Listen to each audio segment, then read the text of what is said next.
right, we ended up in between Salida and Buena Vista. To the locals, that's BV. And we're staying in another Forest Service campground. I think it's Forest Road 272 in the San Isabel National Forest. So to those Floridians like us that don't know, there's a term out here called 14ers. So for those of you that live in mountain states, I'm sure you already know this, but any mountains over 14,000 feet are referred to as 14ers. There are 53 14ers in Colorado, and San Isabel National Forest contains 19 of the state's 53 14ers. So as you can imagine, we're surrounded by a lot of beauty out here. It's really stunning. Also, it's free. There are no hookups, so I'm sure you just heard the generator running. And also we're bringing our water jugs with us to refill in town. So yeah, it's a beautiful place to stay out here. Today we are heading up the Monarch Pass.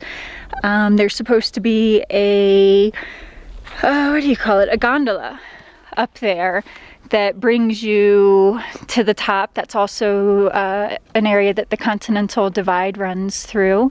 And it's dog friendly. The dogs are allowed to go on the gondola. So that's where we're headed today.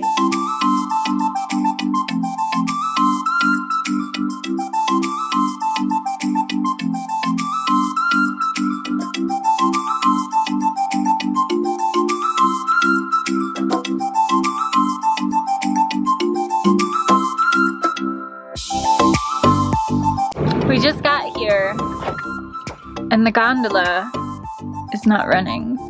It's running. I just saw one move. Oh, good. Okay. It must go one at a time when people come, I'm assuming. Weird. All right, let's go get tickets.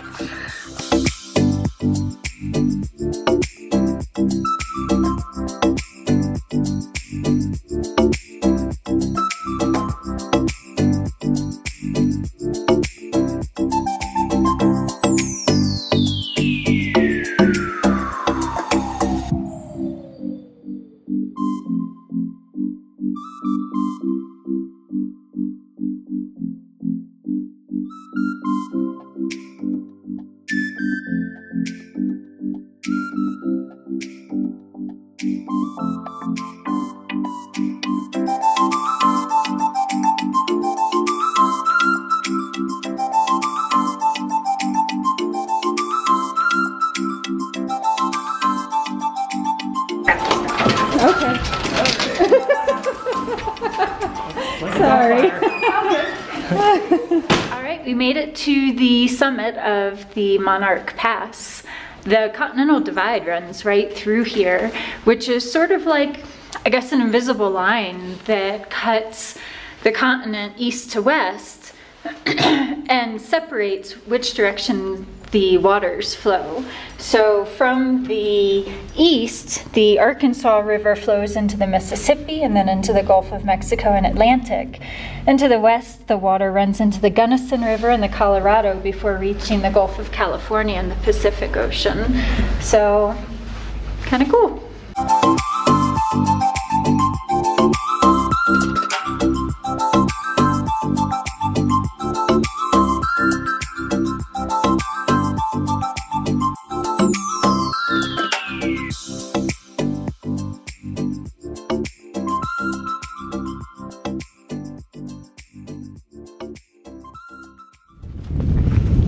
Well, we're over 12,000 feet and we're alive. Yeah, and we're hiking. I haven't even had to use my oxygen yet. The guy at the store said that they train the military that once they get over 10,000 feet, you need to take a breath in and a breath out for every step you take. Which I know seems like, duh, that's called breathing. But I don't know, I think, you know, that we're not conscious of it, we just do it naturally, but I guess maybe when you get to this higher elevation, I don't know, you start to like hyperventilate, you can't get as much oxygen in, and And you don't realize it, but you're literally like hyperventilating up here. We rode the gondola up. Yeah, we cheated. We didn't walk up the mountain. And we're walking the half-mile back down to the bottom. So nothing overly strenuous. I have a confession to make. I lied to TJ. Uh-oh. He told me that if it was short, like a half mile, he'd do it. So I told him it was a half mile. It's actually 2 miles. But it's all downhill. How hard could it be? Says the girl who almost died on the last trip. That was on the way up. Now I'm gonna have to carry her.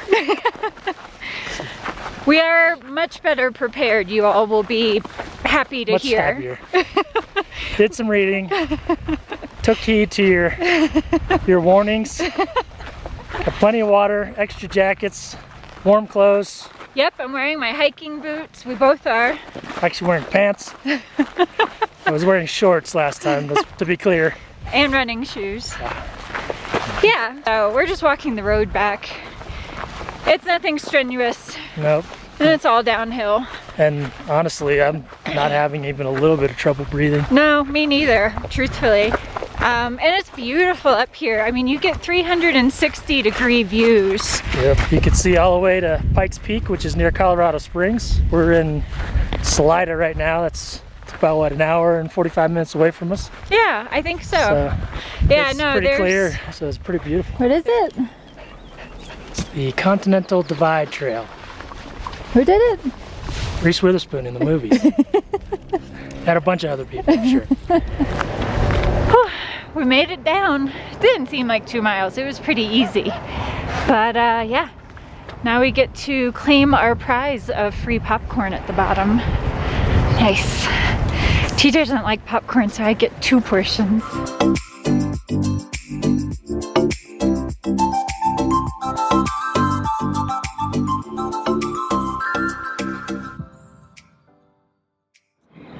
So what are we doing today, TJ? Today we are whitewater rafting. The Arkansas River runs right through this area, which upon further research, this is a big time river for rafting. It's a balmy 40 degrees this morning, so it should be interesting if we get wet. They give you wetsuits. I'm not scared. It's also a very special day today. It's TJ's birthday. So yeah, he didn't really want to go whitewater rafting, but I forced him. I'm not letting him turn into an old man prematurely. The world of sound. The world of sound.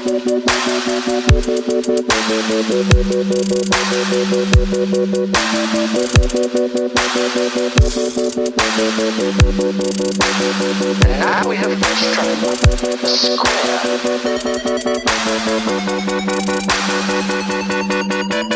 A square.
All right, so we're off the water. We didn't stay dry, but we didn't go swimming either. Oh man, that was such a good time. The water level for this river is super high right now, and I think they said it was something like 1,800 CFM, right, which is almost peak for the CFM of the river, the speed of the river. right. Yeah, but I don't know. I'm pretty impressed with us. I think we handled it like a pro. I think we handled it pretty well.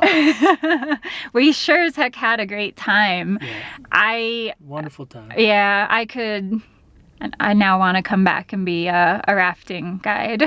When we pulled up this morning, they had a huge group of Trainees that were going out on the river to do their training course before the season starts, and it's definitely something that I would consider doing. It sounds like it would be just an amazing time. Yeah, absolutely. You know, people find different ways to live their lives. People find ways to live a more fulfilled life. And doing it with their passions. Right, exactly.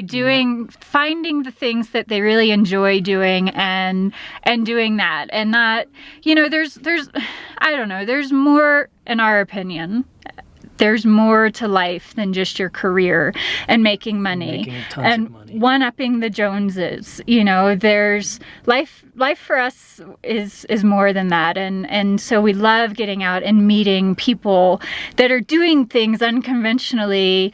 But it's inspiring to see, really. I mean, these people, we use the Brown Canyon Rafting Company, and actually the owner, Byron, was the one who was our guide today, took us out on the river, and his girlfriend Cassie.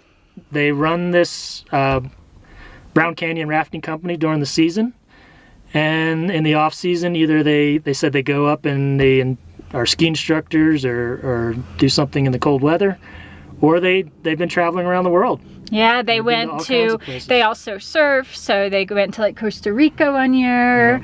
Yeah. I don't know, they told us other places they went, but listen. Very adventure-driven lifestyle, and it just honestly sounds amazing, and it's inspiring to hear, you know, how other people are living their lives that are not just so focused on making money, making as much money as they can. Right, exactly. Not that that's not important. I mean, the world runs on money, but I think you just have to find that balance, right? Like, you have to have a fulfilled life of experiences and things that make you happy and drive you. And for us, we had to learn the hard way, but we learned that money and the big house and all the toys weren't doing it, and getting out on the road and having these adventures and meeting these people doing these things and having these amazing lives, like he said, it is really inspiring to see. So who knows, maybe you'll see us back here in a couple of years doing as a trainee to be a raft guide. You'll never know if they'll have us. If we're not too old by then. Amazing way to spend your summer. Oh my gosh, that was so fun. So now we're headed out. We're going to maybe grab some lunch in Buena Vista, the town that we're in. BV to the locals. And probably tomorrow, probably not tonight, but probably tomorrow, we're going to be heading over to Denver. Yep. So hope you guys have enjoyed the video. If you have, give us a thumbs up. And if you want to keep following along, make sure you subscribe. Thanks, guys. Thanks.